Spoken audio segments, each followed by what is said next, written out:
All right, so I just wanted to finish up the example that we set up together today in class. So we said that since this is a greater than or equal to equation, we want to use the greater than or equal to rule.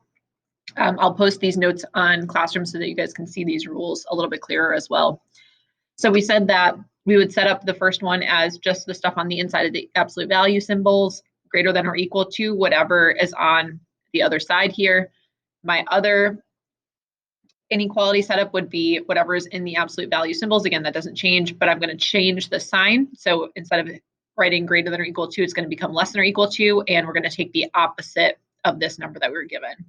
And at this point, I can go ahead and just solve these inequalities separately. So on the first inequality, I'm going to go ahead and subtract 4.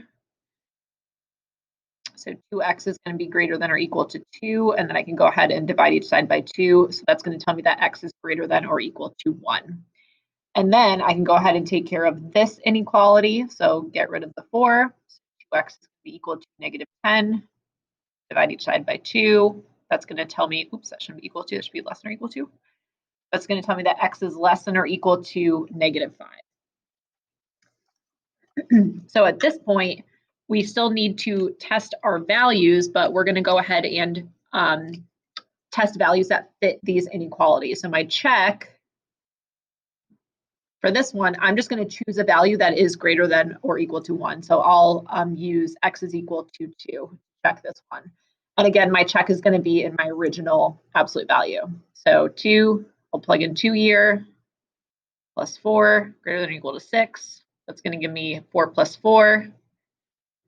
So absolute value of 8 greater than or equal to 6. Well, absolute value of 8 is 8, and that is greater than or equal to 6. So that's going to give us a check here. So this x greater than or equal to 1 works. And then here, I'm going to check something that's less than or equal to negative 5. So I'll just check x is equal to negative 6. So absolute value of 2 times negative 6 plus 4. So it's going to give me negative 12 plus 4, which is going to give me a negative 8. And when I take the absolute value of that, that is going to tell me that 8 is greater than 6. So that does work. So for a solution, what I'm going to say is x could either be greater than or equal to 1, or x could be less than or equal to negative 5. This is what my solution would look like for that one. All right, so it's your turn to try the homework. Let me know if you have any questions on anything.